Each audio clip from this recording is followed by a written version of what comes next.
Bienvenidos a La Hora del Museo, el podcast del Museo Histórico Nacional.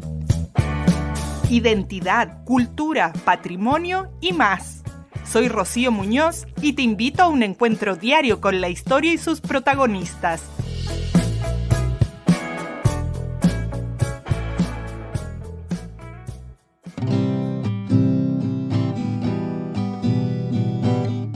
Hoy nos adentramos en la mirada única de Embajador de Ninguna Parte, un libro que recorre los parajes de América Latina con la curiosidad de un cazador de sorpresas y el gesto cercano de quien convierte lo desconocido en lo más íntimo.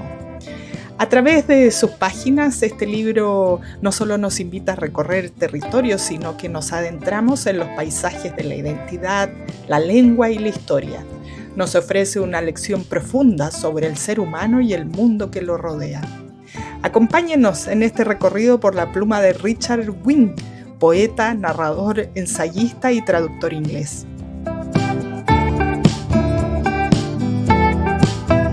Richard, bienvenido. Qué gusto tenerte aquí en el programa. Además tenemos la suerte de tenerte por aquí en Chile porque estuviste lanzando recién tu libro que vamos a conversar hoy, Embajador de Ninguna Parte, en su edición en español, aquí en Chile a través de la editorial LOM. Así que encantado de tenerte aquí y de que podamos conversar desde el Museo Histórico Nacional contigo. Mucho gusto. Richard, bueno, leyendo tu libro, Embajador a Ninguna Parte, que es un tema que nos lleva a esta, no sé si es discusión, pero esta eterna reflexión Europa, América Latina, qué somos, de dónde venimos, esta mixtura que tenemos, esta mirada también que recibimos desde los europeos hacia los latinoamericanos y viceversa. También tú nos compartes parte de tu vida.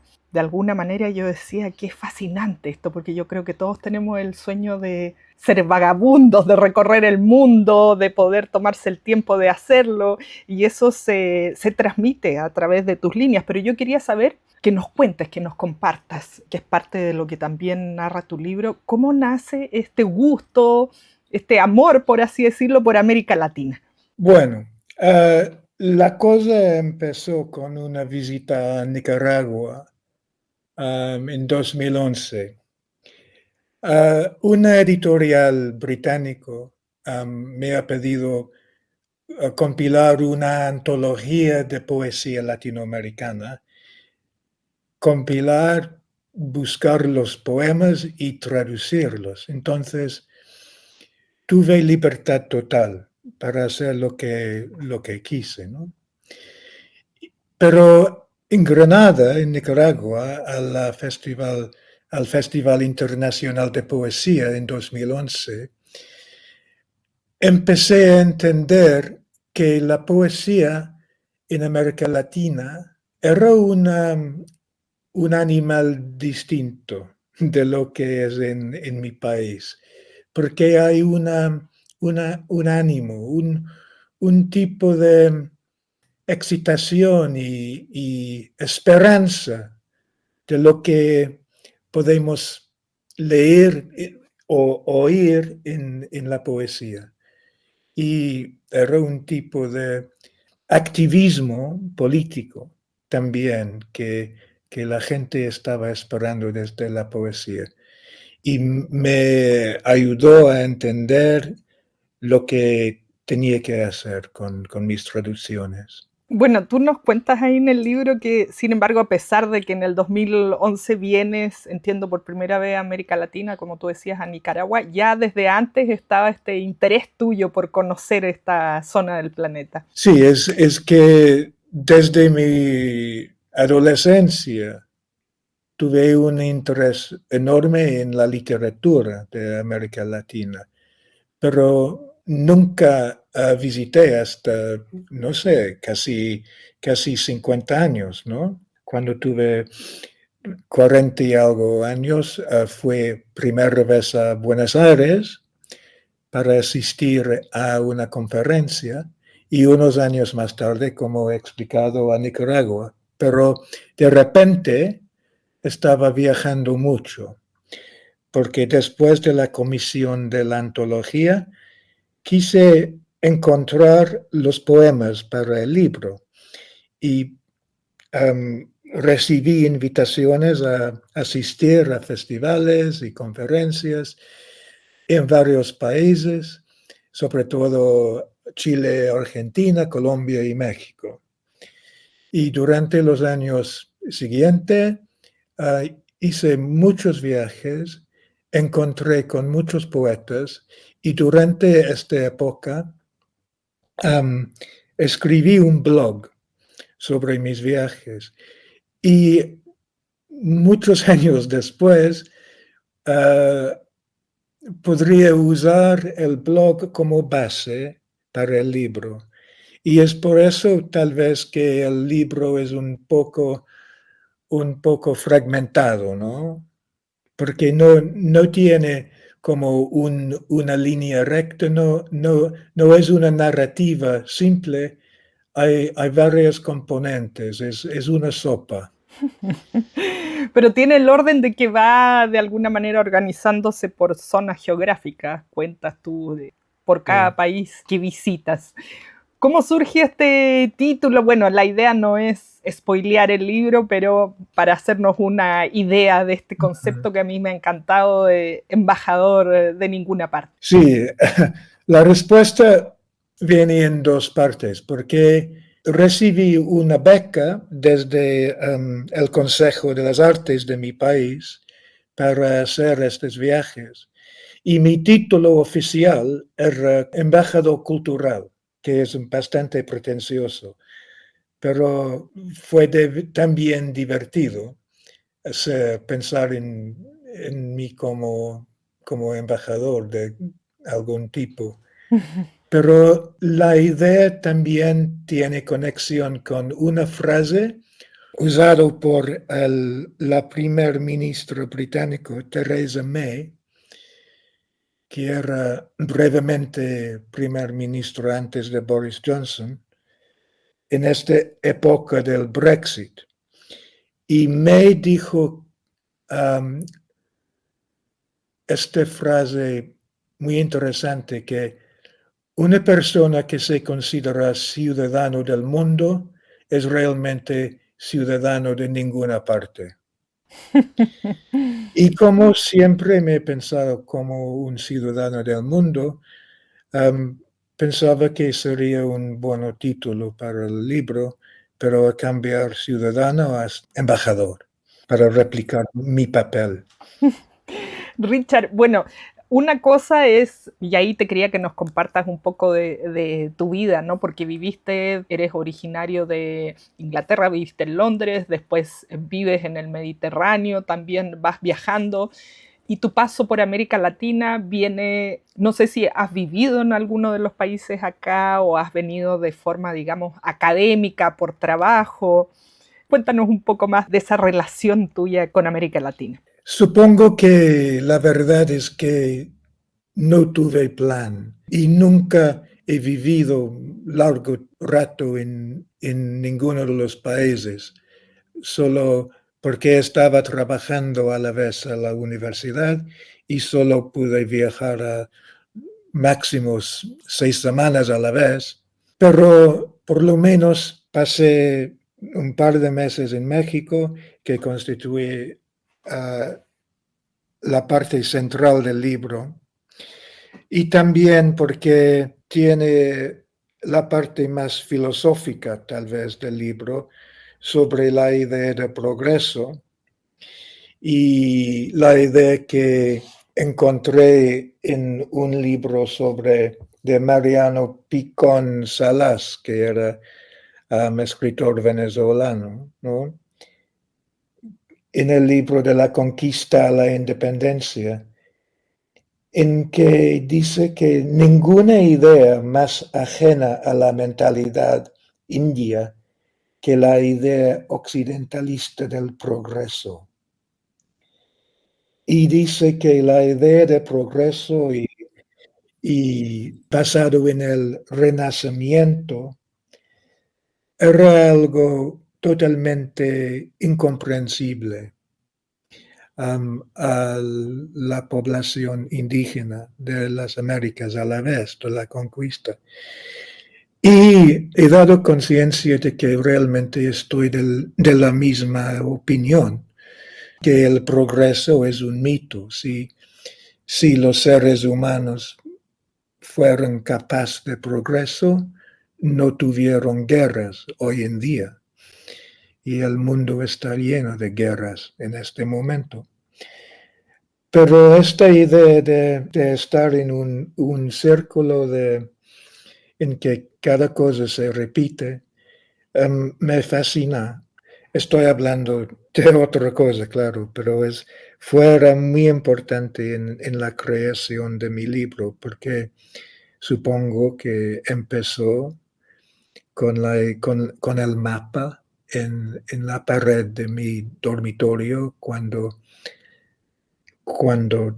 tuve 19 años y termina más o menos al lado de mi padre en el pueblo en que nací y crecí, en Gales. Y el libro mismo es un círculo. Y no he contestado tu pregunta, pero puedo intentar otra vez, porque realmente los viajes no tuve plan. Simplemente la idea era encontrar poemas, no poetas, poemas para mi antología. Y el resto de la cosa estaba totalmente abierto, leyendo, charlando con la gente, dando lecturas en varios lugares y formando amistades con la gente con quien estaba en cada país. Amistades que todavía tengo, ¿no? Esto me lleva, me imagino que lo habrás escuchado, como decía, recién presentaste tu libro acá en Chile por años, hoy ya no se dice, pero en los años 90, cuando se acabó la dictadura aquí, se decía que los chilenos eran los ingleses de América Latina. No sé si habías escuchado esta frase, este concepto, y no sé qué piensas de eso, ¿es posible, no es posible? ¿Qué te evoca? Es algo que sí he oído y supongo que originalmente hay la idea de que de un sentido Chile es como una isla, ¿no?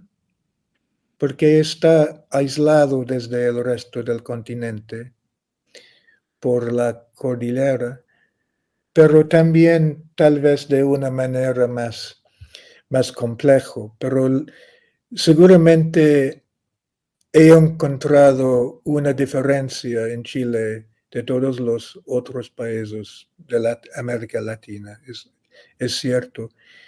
Y también hay una conciencia literaria que es muy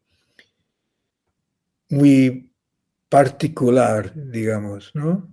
Sí. Y también, claro, que hay muchos escritores. Yo digo, y se suele decir, ¿no? Que esta es una tierra de poetas, de escritores, tenemos grandes. Aquí, bueno, tú mencionas algunos justamente en tu libro y lleva una tremenda cita de Bolaño al inicio que yo no la había escuchado, leído antes, que me encantó.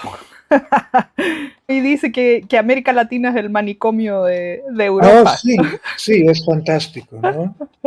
¿Por qué la pusiste ahí? ¿Qué piensas de eso luego de recorrer América Latina? Es que Roberto Bolaño es uno de mis autores preferidos y cuando encontré esta cita pensaba que es demasiado bueno para no poner como epígrafo. Um, pero también es triste, pero tiene razón en el sentido de que sobre todo al final, ¿no? Si uno abre bien los ojos, es posible ver la sombra del Louvre. Creo que ayer en la presentación han comentado, ¿no? Sobre el epígrafo. que es bien puesto, ¿no? Totalmente. Bueno, nos hace pensar justamente y siempre de alguna manera aquí los latinoamericanos seguimos con el tema de la conquista, a pesar de que fue hace 500 años, sigue muy vivo en nosotros y todavía genera discusiones entre las personas como si hubiera ocurrido ayer y todavía está esto americanista de alguna manera, en fin, como si no hubiera habido mestizaje en estos 500 años. Y siempre estamos deseosos de saber qué se piensa al otro lado del Atlántico. Entonces existe todavía esto que nos mantenemos de alguna manera no conquistados, pero a la vez sí. Sí, pero también es una obsesión, ¿no?, de muchos países, la idea de cómo nos ven el resto del mundo. Si un país no tiene esa conciencia, normalmente es problemático, ¿no? Porque realmente, por ejemplo, Estados Unidos no creo que es un problema para el Trump, como pensamos el resto del mundo de Estados Unidos. Sí, totalmente. Bueno, Estados Unidos además siempre lo pensamos los latinoamericanos como otra cosa aparte, no está integrado a nosotros. Volvamos a lo que te motiva a recorrer América Latina, que es esta antología de poemas. ¿Qué poemas eran? ¿Cómo es esta búsqueda? ¿Tu relato va atado a estos poemas? Cuéntanos un poco más del el hilo conductor del libro. He empezado cada capítulo con una cita de uno de los poemas de la antología. Y supongo que esto no es muy fácil a seguir, sino tienes también la antología al lado. Y mi idea era que son una pareja, ¿no? Este libro y la antología. Y como la antología es bilingüe, sería buena idea, aparte del hecho de que no está disponible en América Latina en este momento. Pero en mi país, claro, que se vende juntos los dos libros. Y de una manera, este libro es un comentario en la antología, pero igualmente se puede leerlo sin la antología. Pero para mí, subjetivamente, este libro no existe sin el otro. Y la forma del libro sigue mis movimientos en la construcción de la antología, aunque es invisible al lector. Aquí en este recorrido tiene además fotografía, esas fotos son tuyas. ¿Qué es lo que, Richard, te va llamando la atención de estos lugares? ¿Qué es lo poético, por así decirlo, que llama toda atención, que te hace tomarle fotos, que te hace escribir sobre ello? Me gustan los libros con fotos, Es que pero están muy más... buenas, además esas fotos, porque tiene algunos rayados en los muros que son muy interesantes, dicen mucho de nuestra concepción latinoamericana y escenas que para nosotros son muy habituales. Sí, y también ayuda a veces el comentario, pero otras veces son simplemente retratos de mis amigos y de varios animales que encuentro en mi ruta, ¿no? Sobre todo los perros de Patagonia y tal. Pero igualmente hay fotos que son para mí icónicos. Por ejemplo, hay una foto de un graffiti en Bogotá que encontré que dice, ¿dónde están los otros? Con la idea de los desaparecidos en varios países, sobre todo Chile, ¿no? Pero la noción de entrar en una zona de peligro, ¿no? Y un graffiti como esto, surge la pregunta, ¿quiénes son estos otros, no? Y la posibilidad que puede ser tú, o un amigo, o tu hermana, o alguien, ¿no? Y la idea era muy fuerte para mí y a veces no hay fotos así que proponen ideas, ¿no? Sí, eso yo creo que hace tu libro, nos invita a pensarnos nuevamente.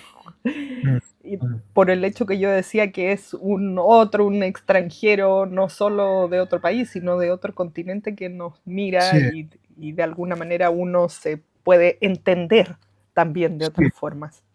sí. Y claro, de una manera el extranjero está privilegiado, ¿no?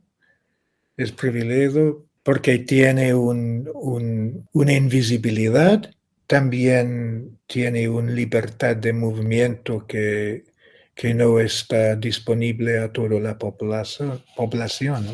He escrito mucho sobre la idea de ser extranjero y cómo es la diferencia entre el extranjero y, por ejemplo, turista o un expatriota.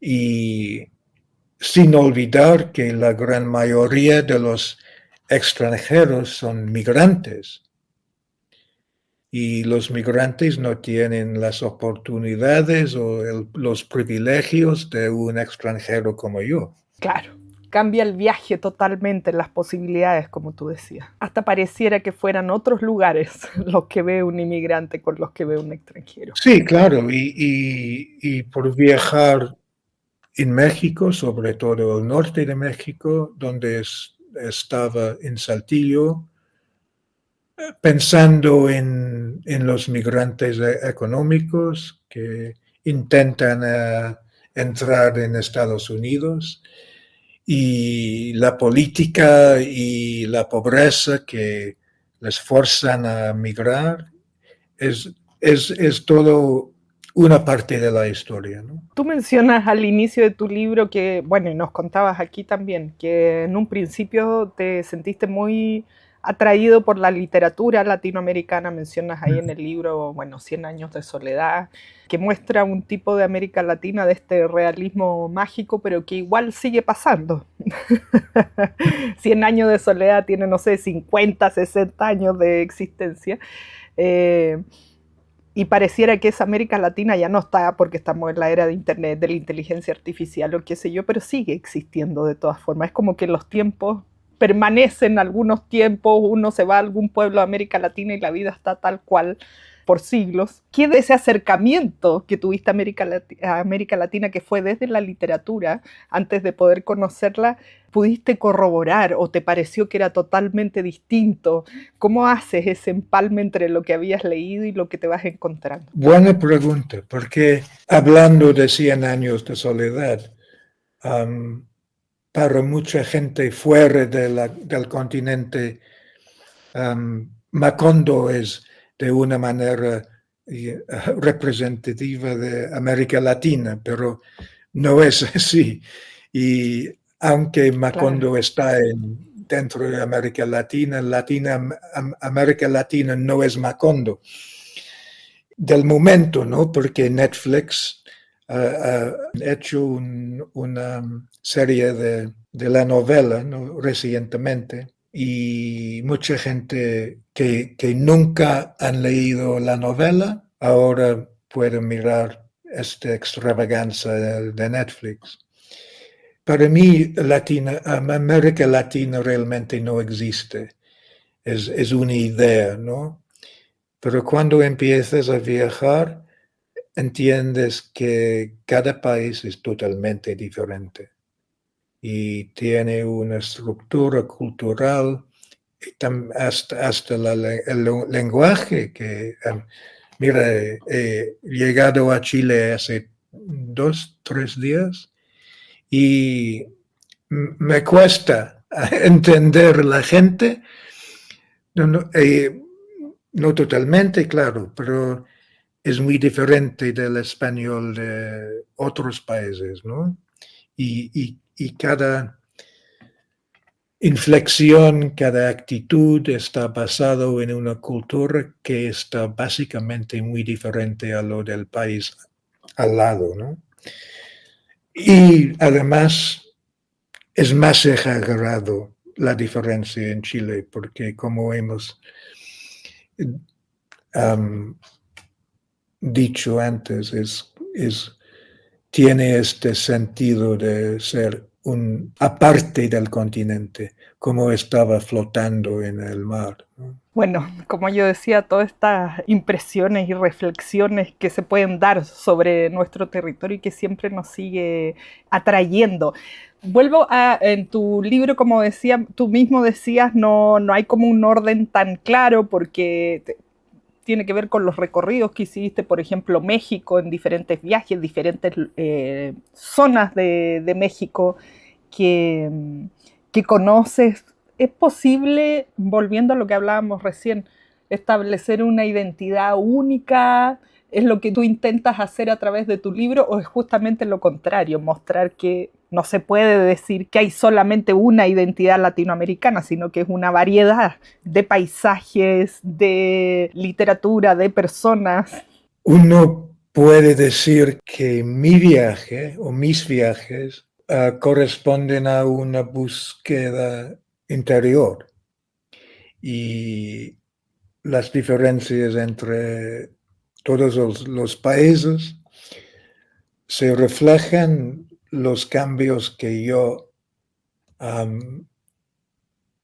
experimento durante mis viajes y el proceso de no sé cuántos años, 6, 7 años, era para mí también un proceso de entender yo mismo. Supongo que de una manera cada viaje es un proceso y si estás alerta y capaz de ver las cosas con ojos abiertos, siempre viajar es siempre un proceso de aprender.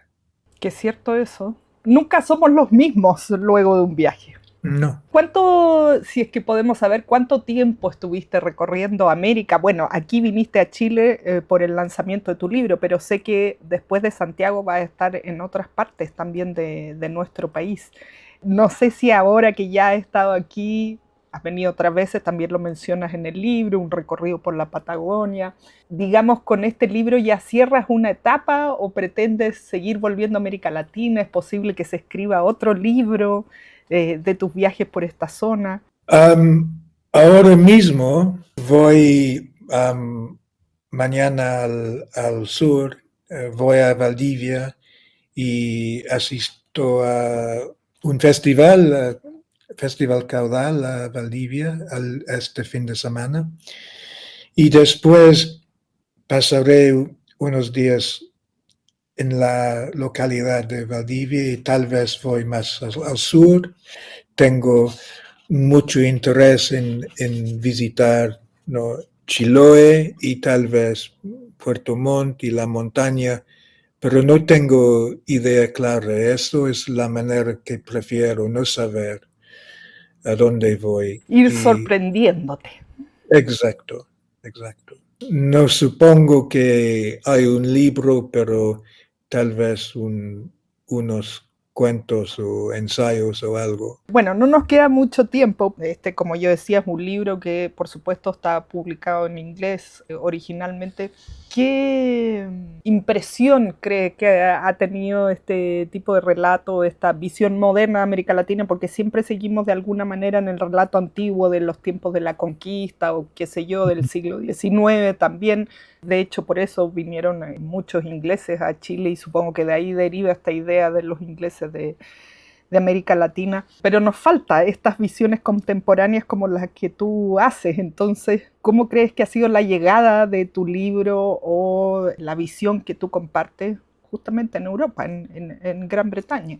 Sí, es que Chile es es el primer país a publicar una versión que no es inglés, porque la versión original solo se publicó hace 8 meses en Inglaterra. Entonces, es interesante también que Chile es el primer país a publicar una versión en castellano.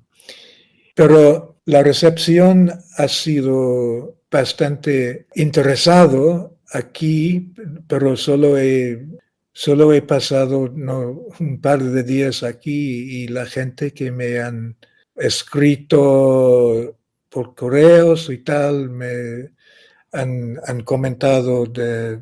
Normalmente la mayoría son la gente que han leído mi otro libro publicado por LOM, que es el Desayuno del Vagabundo. Y hay un paralelismo, ¿no?, entre los dos libros, porque uno es una narrativa sobre mis viajes en Europa alrededor del Mediterráneo en los años 80. Y son viajes muy, muy diferentes de lo de América Latina, pero son de una manera parecidos porque ambos tipos de viaje forman un tipo de odiseo, de una búsqueda, una forma de peregrinación latinoamericana. Pero en la versión castellano falta el subtítulo. He notado para primera vez. Pero es importante porque he elegido la palabra pilgrimage en inglés, peregrinación, porque para mí era así. Y no estaba en busca de un santo o una experiencia religiosa exactamente, pero tiene un sentido de búsqueda, no exactamente espiritual, pero de conocimiento del yo, ¿no? Bueno, eso me lleva a la pregunta que me quería, más que la pregunta, la invitación a reflexionar y al conversar que me había dejado para el final, que es sobre el viaje. Creo yo que es algo inherentemente de los seres humanos, viajar, migrar, movernos, ser nómades. Hoy día eso, no sé, están los temas de migración forzada de alguna manera por las situaciones políticas, de violencia económica que viven diferentes países. Pero ¿dónde queda este viaje por conocer o por buscar algo como tú decías? No sé si podemos conversar o nos puedes comentar en cómo piensas hoy el viaje. Este sentido de descubrimiento personal no es como el reto del viaje, no es parte de la intención original, es como una consecuencia que a veces no he esperado. Nunca he empezado un viaje pensando, oh, tengo que descubrir mi, mi intención interior, no tengo que buscar algo tan pretencioso, nada así. Es que, pero muchas veces es una consecuencia de la búsqueda y a veces aprendes cosas que no quieres aprender. Me quedo con mucho que pensar de esto, de los viajes. Hay personas que se cuestionan esto de ser viajeros o nómades, pero yo veo que a ti te ha acomodado y es parte de tu vida esto de recorrer sin rechazo, porque también hoy día, o no sé si siempre, también está la idea paralela de establecerse, echar raíces, sentar cabeza, todo eso que se dice. Es parte de estas disyuntivas a veces en las que nos enfrentamos y me parece una excelente manera de viajar la tuya sin plan, para donde se vayan dando las cosas y poder sorprenderse con estos nuevos lugares. Sí, claro, que a veces es importante tener planes y si no tenemos planes es posible que encontramos catástrofe, pero a a la vez es importante relajarte y ver las cosas como son y no como queremos que son. Así es. Bueno, un mensaje además muy adecuado para esta época en Chile en que es época de vacaciones, de verano, la gente justamente está viajando, moviéndose, probablemente muchas de las personas que nos están escuchando ahora van camino o de regreso a alguna parte. Así que Que disfruten ustedes sus viajes. Richard, muchas gracias por haber conversado con nosotros aquí en el programa. Ya vamos a disfrutar de tu libro Embajador de Ninguna Parte, que como yo decía, acaba de ser lanzado por Editorial LOM aquí en Chile. Así que muchísimas gracias por esta conversación. Muchas gracias. Esto fue La Hora del Museo, un encuentro cotidiano con nuestra historia, el podcast del Museo Histórico Nacional.